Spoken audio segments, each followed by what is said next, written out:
اور اس کے ساتھ ہی جو یہ کتاب دیکھیے کیا خوبصورت اس کی جو ہے جلد بندی ہوئی ہے. تو یہ کتاب جو ہے اس کی رونمائی ہماری ہمشیرہ صاحبہ کریں گی. جزاک اللہ. نظر آئے گا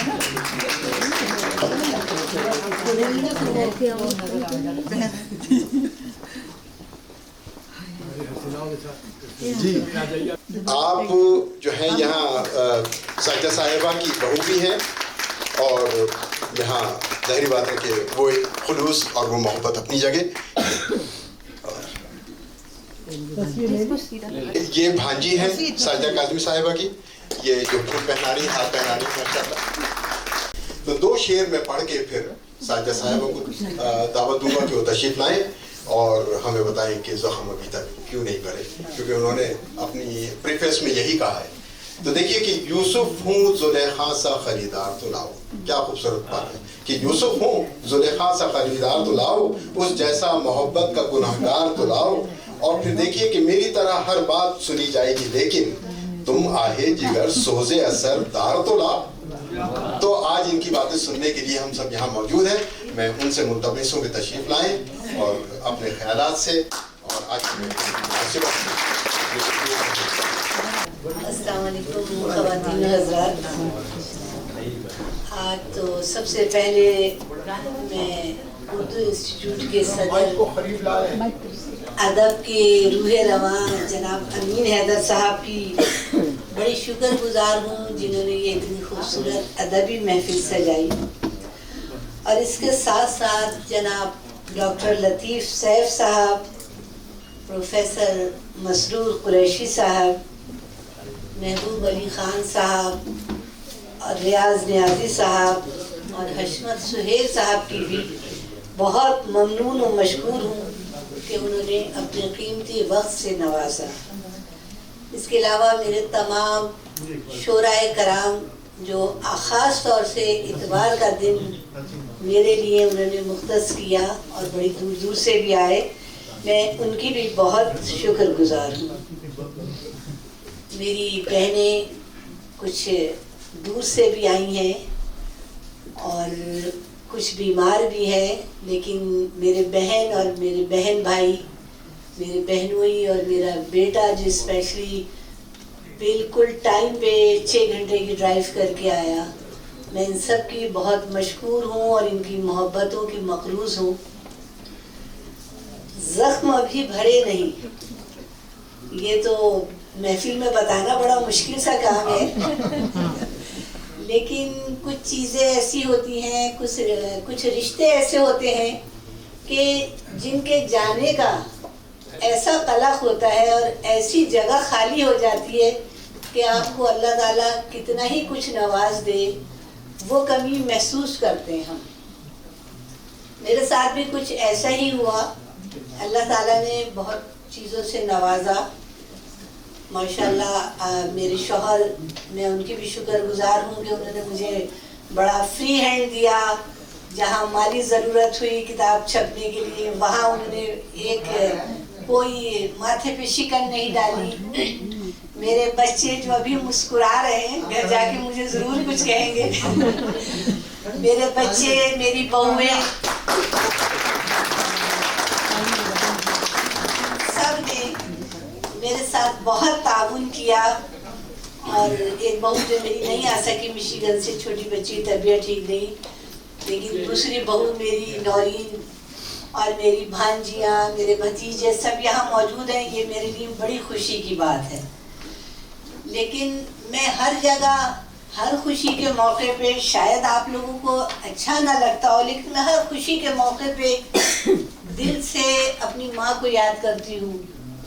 اگرچہ میرے والد کی جب ڈیتھ ہوئی تو میں بہت چھوٹی تھی, لیکن میرے ساری بہنیں, ماشاءاللہ میری 4 بہنیں اور 4 بھائی ہیں, جنہوں نے مجھے اس کمی کا احساس ہی نہیں ہونے دیا. اور میری والدہ نے مجھے اس طرح پالا جیسے کہ میں ساری زندگی 42 سال کی عمر تک میں ایسی لگتی تھی جو میں ان کے لیے چھوٹی بچی ہوں.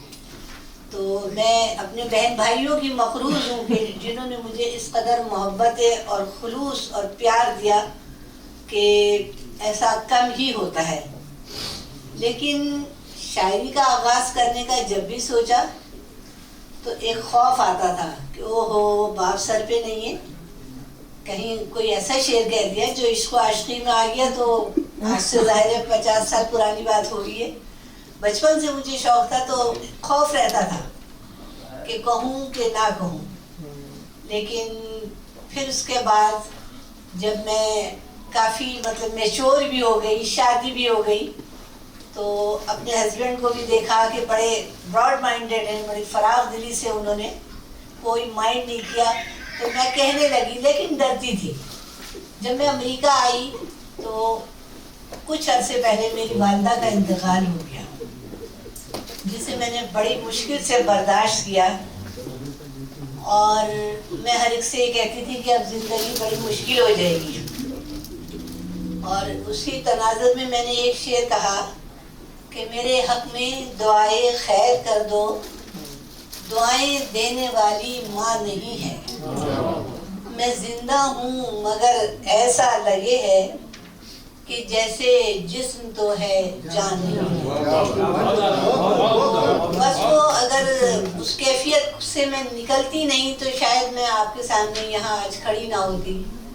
بڑی مشکل سے برداشت کیا، شعر کہے، بس اس دوران یہ بھی ہوا کہ کوئی اچھا سا استاد مل گئے، تو عزم بہزاد صاحب کو میں نے ای میل، اس زمانے میں یہ واٹس ایپ وغیرہ تو تھا نہیں، بھیجی اپنی ایک غزل، تو وہ بڑے خوش ہوئے اور انہوں نے کہا اس میں گنجائش نہیں ہے لیکن آپ مجھے بھیجتے رہیں۔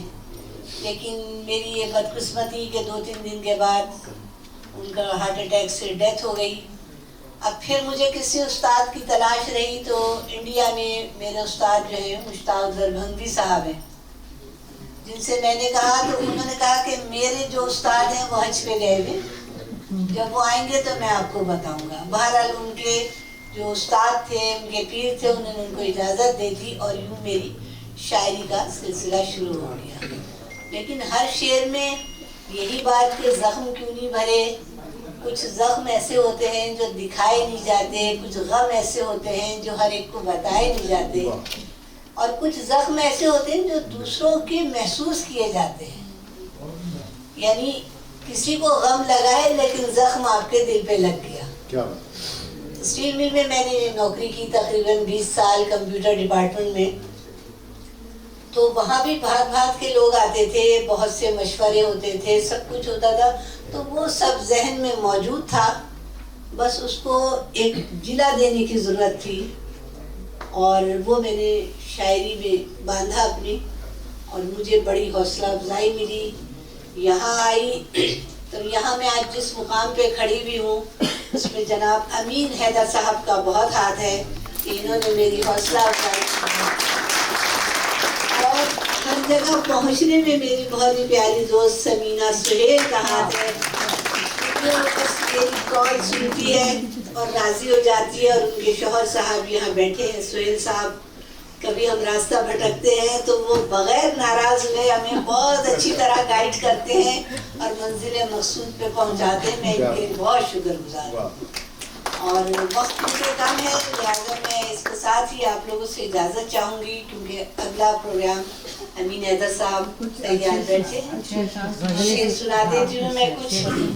ایک تو امین صاحب پڑھ چکے ہیں شعر، لیکن میں تھوڑی سی اس کی تفصیل بتا دوں کہ میرے صاحبزادے مشیگن چلے گئے، جاب ان کی وہاں ہو گئی جنرل موٹر میں، تو جو میرا پوتا ہے وہ بولتا نہیں تھا اس وقت زیادہ، لیکن اٹیچمنٹ بہت تھی، اور میں اس کے تصور میں اتنا رہتی تھی کہ میں اس سے باتیں کرتی تھی۔ بیٹھی ہوئی ایک دن میں شام میں ایک شعر کہہ رہی تھی اور ایک دم پیچھے سے مجھے آواز آئی کہ دادو، تو میں ایک دم چپٹ گئی، میں سمجھی کہ یہ میں کوئی میرا شعر ہے شاید، لیکن وہ میرا پوتا تھا۔ تو اس سے پہلے میں نے ایک شعر کہا اور وہ شعر اتنا سچا ثابت ہوا کہ میرے گھر وہ ماہ تمام آ رہا ہے، میرے لال کے ساتھ لال آ رہا ہے۔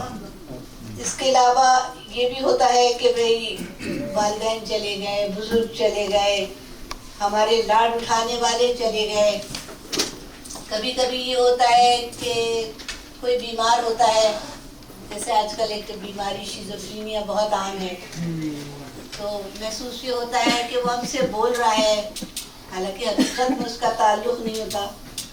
تو اس حوالے سے بھی میں نے چند شعر کہے ہیں کہ چپکے چپکے یہ بولتا ہے کون، چپکے چپکے یہ بولتا ہے کون، یہ میری نیند توڑتا ہے کون. کوئی آسیب گھر میں رہتا ہے، یہ میرے ساتھ جاگتا ہے کون. خواب آنکھوں سے ہو گئے اوجھل، اب میرے خواب دیکھتا ہے کون. ہو نہ ہو گھر کا کوئی بھیدی ہے، ہو نہ ہو گھر کا کوئی بھیدی ہے، ورنہ یہ راز کھولتا ہے کون. جو پرانے اصول ہیں گھر کے، جو پرانے اصول ہیں گھر کے، ان اصولوں کو مانتا ہے کون. اور کبھی کبھی یہ ہوتا ہے کہ کہیں ناراضگیاں ہو جاتی ہیں، کہیں انا کا سوال ہو جاتا ہے، لیکن انسان پھر اپنی عقل کی بنیاد پہ، اپنی محبتوں کی بنیاد پہ اپنی انا کو پس پش ڈالتا ہے اور چلا جاتا ہے ملنے کے لیے. تو اس وجہ سے بھی میں نے ایک شعر کہا ہے کہ جبرن دل ہزی کو منانا پڑا مجھے، جبرن دل ہزی کو منانا پڑا مجھے، بیمار غم کو دیکھنے جانا پڑا مجھے.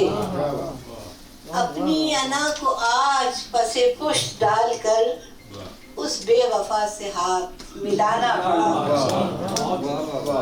خوشیاں تو خیر میرے مقدر میں کم رہی، بس عمر بھر غموں سے نبھانا پڑا.